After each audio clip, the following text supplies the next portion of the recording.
In my previous video, I described my thoughts on starting an N-gauge model railway. The first step in making a start is having something to build the layout on. Join me in this video as I build the baseboard prior to starting my layout. Hi, I'm Matt and you're watching Model Minutes. Before I start the video, a quick shout out to my patrons. A massive thank you to you. For more information on what patronage means and the perks it gets you, take a look at the links under the video. So today I'm constructing the baseboard for my model railway. A little disclaimer at the beginning, I'm doing this completely for fun. My handiwork might not be perfect and my methods might not be the best. So please understand that if you intend to replicate anything in this video, you do so at your own risk. Model Minutes holds no responsibility for any injury or damage that may occur. Please also remember that adult supervision will be required due to the use of sharp tools.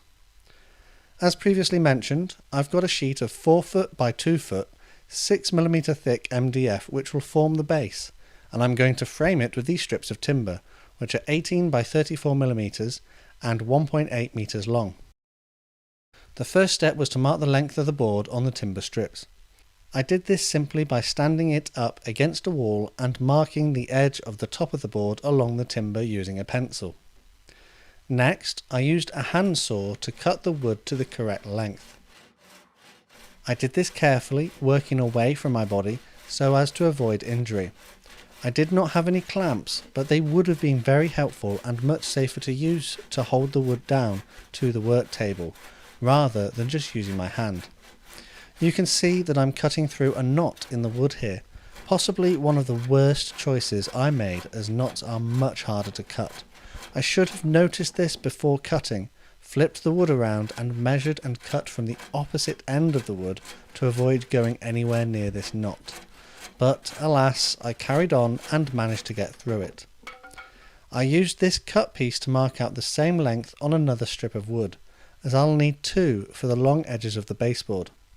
This one was then cut just as the first. Here I'm applying PVA wood glue to the timber and then pressing it onto the MDF board. I then flipped it over and checked the alignment. Some panel pins were hammered through the MDF into the timber and this would help hold it in place whilst the glue dries. I did this by eye, not measuring any set distance, as it is my intention for these pins to be hidden when the board has got scenics on.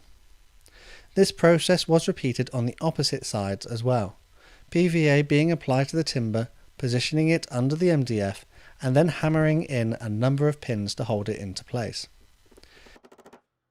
The ends have had a couple of pieces of wood also measured and cut to size. I did this in the exact same manner as I did previously with the long timbers. These two were given a coat of PVA and then pushed into position in their respective ends. Panel pins were also hammered in from the top of the MDF to hold them in place. Next, I drilled a pilot hole using an electric drill and a small drill bit. This hole was then countersunk using a countersink bit. I'm going to screw the ends together to help make it a bit more sturdy, and this will prevent the screws from sticking out of the wood. I then switched to a screwdriver bit and drove a long screw into the wood, joining the end and side pieces together. This was repeated with a single screw on each of the remaining 3 ends. I took an offcut of wood, which was all I had left, and it was a couple of millimeters too short to quite reach all the way across, but I didn't think that it would matter too much for what I was going to do with it. It was given a coat of PVA glue and then positioned roughly in the centre of the board. If you're a perfectionist, then you can measure and get it exactly right, but I'm not too fussed about that. Pilot holes were then drilled in each end and countersunk just as before. This was followed by a screw in each end to help hold it together. I'm hoping that when the glue is dried, this centre timber will act as a brace and prevent the board from twisting or warping too much over time, particularly if I have to keep it in the garage. Finally, I decided to add a few more pins to the edges of the board, as I had only put a few in previously. I went around the outside and placed them in areas I thought might need them. I kept an eye on the alignment of the wood as I went, to make sure that everything was aligned as it could be. And that's it. That's my baseboard complete.